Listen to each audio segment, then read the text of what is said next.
so here is what you get when you order the jib. It's made to be very light and move quickly. It's just basically one big Pelican case that has wheels and your tripod. The whole jib arm, everything is there that you need except weights and some sort of an arm holder, which I'll be using. It'll be a C-stand or something to hold the end of the arm up. That won't be coming with it. What's coming with what you're paying for is what you see here. Okay, so looking inside the case, there's all sorts of goodies.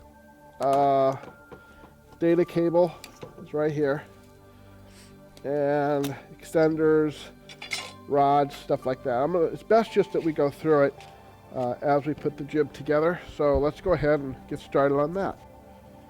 Okay, so our first piece is the center arm with the yoke attached to it. Looks like this, and we're going to go ahead and screw that onto the top of the tripod. Okay, so the first step is to go ahead and put this baby onto the top. Now there's going to be a silver screw right there. That goes into a slotted groove to help hold it in place. I'm going to send my bolt up and start screwing it in. Okay, this guy's going nowhere. And then that operates like that. The thing installs pretty fast. You're going to like it. Now the first one I want to install, the first section, is actually going to be the back section, because as we go out the front, we're going to need to install weight on the back to counterbalance. So I want to install the back one. And that's going to be the shorter black pole on the right side of your screen here. Now all of these poles install the same way, and it's pretty genius when you look at it, okay? It's got, if you look here, it has a lever with a bolt that's attached to the end of it. And as you go this way, it screws in and pulls the bolt closer, all right? All they want to do is you just got to line this up, make the bolt square, and insert it down like so. And then you tighten this piece, and that tightens the bolt. Now, if it feels loose, you simply untighten it, right?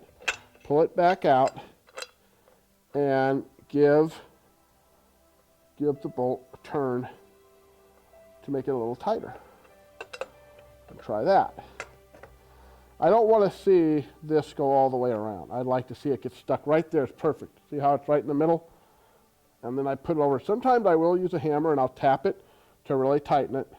But that's it.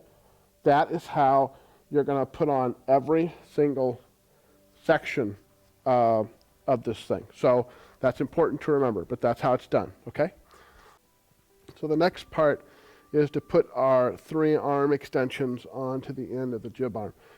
They look like these 3 pieces right down here, and they do not go in any specific order. You can put them on however you wish.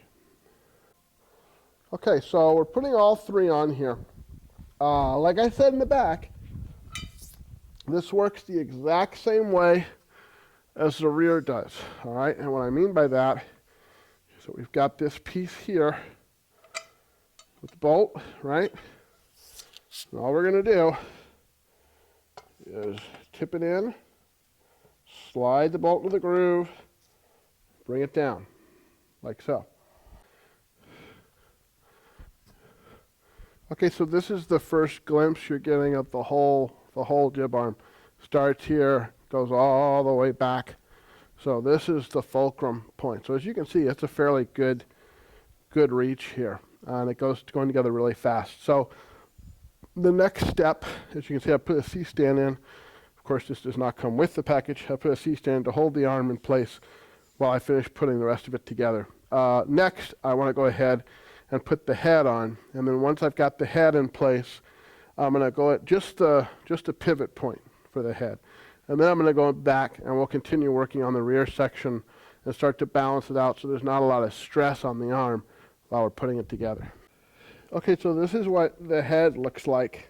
And it's got the end, it's the same as as the other arm sections. It has the bolt. It goes in the same way. You click it in, wiggle it down, get it even. Okay, and it's way too loose. Perfect. And now the head. Okay, so before we do the struts, let's take care of our counterbalance in the back a little bit. That's what I told you we were going to do. I've already put in, you have 2 silver metal bars. This is the wider of the 2. Okay, I've already put that in. I'm not going to use screws on the end of this. I don't think I need to, because I'm actually going to be using the control handles to hold everything in. But these guys go in next. The silver ring goes on top, okay? And they go in right about there. Now, I have seen a number of different methodologies in terms of the weight for this thing. I move these in pretty tight, and then what I do is I'll put my smaller metal bar through here, and then what you do is you hang your weight on these guys if you need to. There's a lot. This is a preference issue, and I notice no matter where you move the jib, because of the way this is, it's going to hang perfectly level. Something else that's really cool is if you look, there are standard screws here to screw into a monitor or what have you. So you could screw a little monitor up there. It's going to work also. There's a lot of ways to mount your monitor and stuff here, so that's all good. As I said before, the control handles, I tend to mount on the top. I'll even show you real quick. Here are the 2 control handles. Once again, this could be looked at as a matter of preference. I like to put my head, for turning, panning, tilting, I put that on this side. And then for lens control, should you have any, if you have a broadcast camera, this would apply, because this does come able to control a lot of different lenses. You've got zoom control, iris control, so that part's really cool. So I loosen the top screw, and then I tighten these guys down, and that's how I tend to do it. And there's a little screw in the back here that holds the steel bar stable. Sometimes I don't use it. Sometimes I like to be able to do it because I may just want to keep these at a certain level. If I do this and the arm goes and the handles are going to turn. So sometimes I keep it loose so that I can do that but keep the handles in the same place. See what I'm talking about? That's all, once again, it's all a matter of preference. So my next thing is going to actually be to get a little bit of weight. And this doesn't need a whole lot of weight to counterbalance itself because we're not dealing with humongous cameras. But as much as you need to, you can put it on, okay? So also, as I said to you before, there's nothing that says you can't reverse the lower bar and the bigger bar. Everybody tends to set the back of these things up to their own personal taste. Okay, so I've taken I put a 25-pound weight, just one, and that pretty much made the whole thing back heavy at this point. So obviously, I need to hold off on anything else. I'm going to go ahead, for safety's sake, by the way, you'll have your silver knobs. You can put one on here in the end, just to absolutely confirm that you're not going to have an accident and your weight isn't going to come sliding off the end, because that would be bad. So let's go back up to, and what we're going to do now is we're going to start working on the metal struts. I want to show you how that works. So these are your metal struts. There's 3 long ones and 1 short one. And these are what we're going to work on installing next. Okay, so here we are at the beginning of the jib. You need to just start from here and go forward. Do not start from the head and come back, okay? It screws you up in a big, big way. I'm a bad boy. I should not have done this. However, I'm going to go ahead and put it on just because. And there we go. And as you can see, this is the head and the silver part of the head, right? And then you're going to put that in. What this does is you can maneuver the length of this thing depending on how you need it to, because this is going to have to be level. So I don't want to go too far in any one direction right now, because I have to have room on this end, and this end to level it out, okay? So that's how it works. And then the next strut is going to attach to the end of this one, which I'll show you right now. Okay, so we're getting pretty close here to being at a point. This is my goal here, to show you the basic stuff on and putting this jib arm together. The next part has to do with just basic jib arm installation, not necessarily this specific one, but any of them. The next thing we have to do is we have to level out the head, and that way, or level out the arm, so that we can use this so that we can use this control here to level out the head. That's going to be the next thing. And then once that stuff is level, then we can start putting everything else on it. And the steps for that are going to be, we'll put the head on, because we kind of need the weight to be here. And then we got to put the suspension cables in. And then after that, I'll show you a couple of things about the head and the control box, and that will be it for the jib arm. Okay, so to put the strut on, the first thing you're going to do is you're going to install this piece that you'll find. Basically, it's a little box with two big holes sticking out, and you're going to put it right behind the first connector, okay, after the yoke. So you go from the yoke and then about, I guess, just a little bit over a hand width behind the first connector. It's not that exact of a science, so you'll be okay. You're going to find two poles that look like this, okay?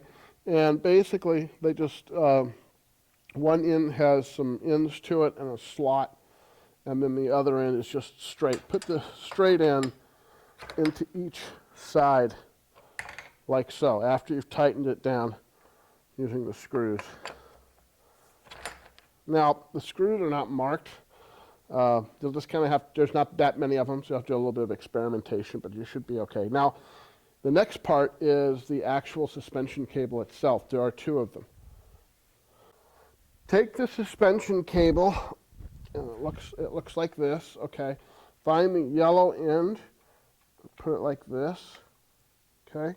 Just slide it back and then turn it, all right? And do that with both cables. There's one on each side. And that's how you do it at the front. In the very back, you take the other extreme end of the cable, okay, and you're going to slide it in exactly the same way, and do this for both sides. Something important is you'll notice that there are a couple of notches like these in the cables. That's because you can build the jib arm at different lengths. So depending on which lengths you use, you would simply run this into the rearmost slot. But the shorter the jib arm, the shorter the cable needs to be. So they've made this that no matter which section you take off, 1, 2, or 3, you can always use the cable at the right length. That was very thoughtful to do that. So you're not stuck with a single length jib arm here. You can make any length you wish, and sometimes a 6-footer is more than enough. Once you've run the cables, then your next job is to simply pull this up, shouldn't be too hard, and drop it into the slot, okay? You want to do that for both sides. You want to just come in and pull the cable up and turn this, as this is needed, and drop it into the slot, alrighty? That'll start getting your tension. And then the next part, obviously, is that you're going to use these now and start screwing them, and that is going to really put tension on the cables. And the result will be that if you do it right, you're going to see that your jib arm is going to lose that sag. It's going to lose that sag, and it's going to straighten out for you, and that's what you're looking for. And you may have to do it a couple of times as you add more weight onto the arm, but then getting these guys out and adding some tension to the cables, you'll notice that's when the arm starts to get really, really stable.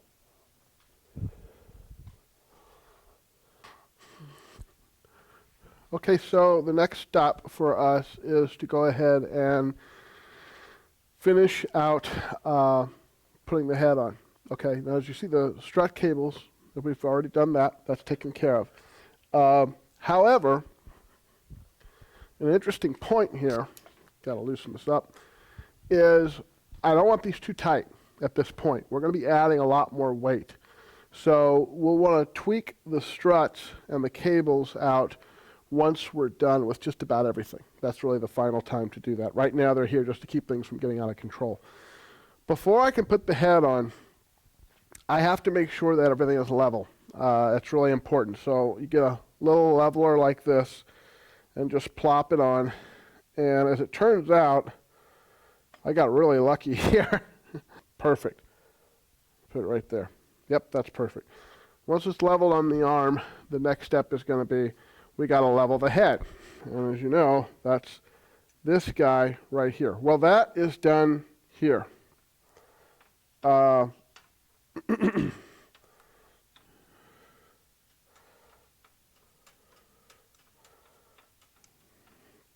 you can see, that is how the head gets leveled, just like that. There we go.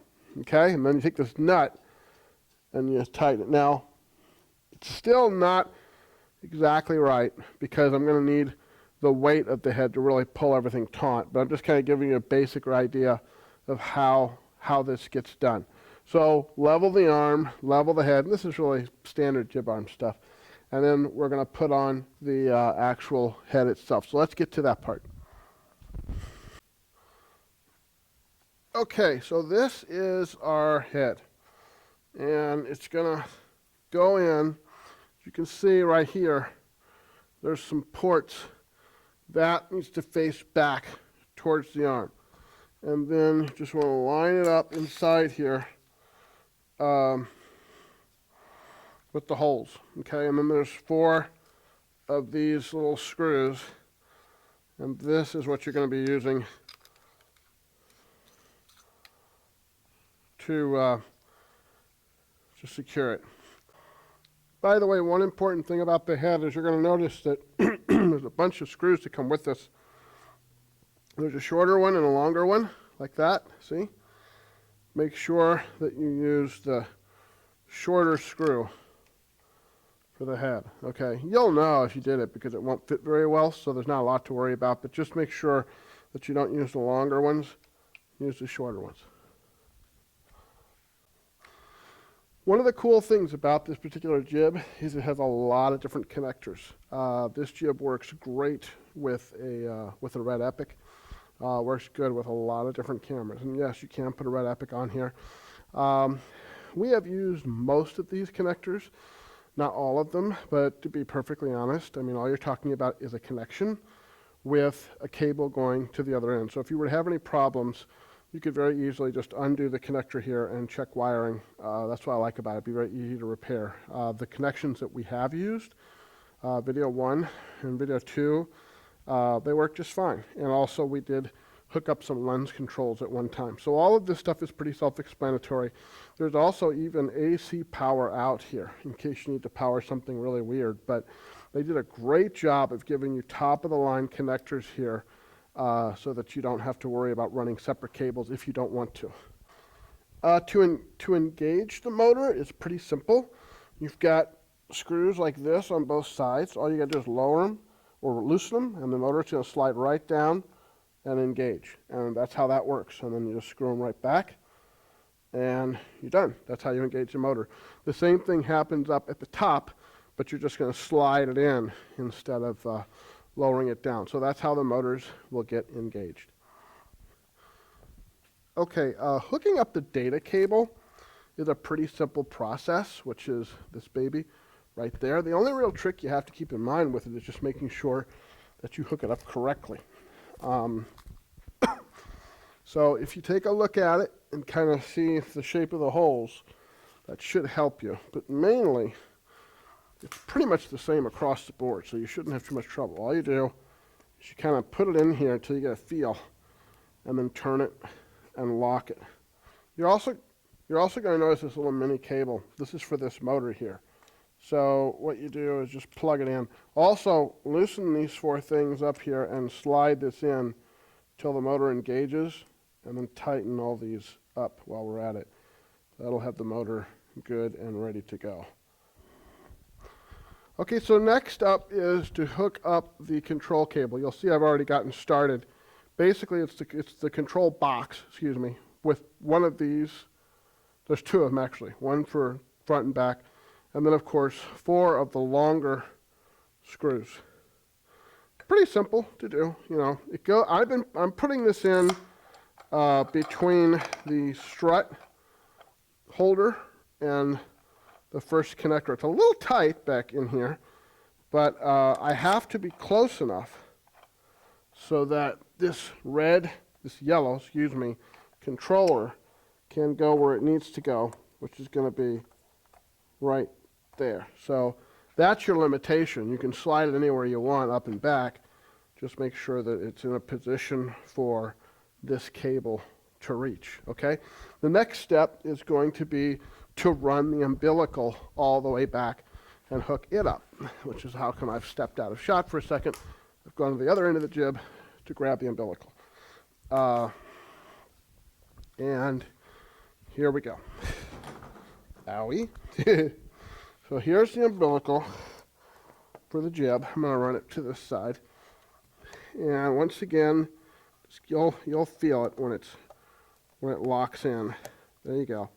Then turn your thread and it'll click into place. So that takes care of that. And there's a number of other controls here that you can look at. Some audio through SDI. So the SDI at the head would come out on the control box. Most of the stuff here is pretty straightforward. Like for instance, you've got 2 red switches up front that'll be your gears. This is all stuff that you'll figure out by experimenting. I'm not here to get into the finer points of jib operation as much as I am just to make sure you understand how this thing gets put together. And that's pretty much what we've done here. You'll want to do a number of other things, but as you plug power into your control and turn it on and everything, your controllers are going to start to work, the head will move, and then it's really a matter of balancing your head. And if you don't know how to do that, I'd recommend going to Google or something, and putting on enough weight to make it neutral. And once everything's hooked up, then you want to tighten your struts so that there's no sag in the arm itself. Okay, so this should get you pretty well started on the jib arm. The rest of it is just simple, stupid stuff that you'll be able to figure out on your own.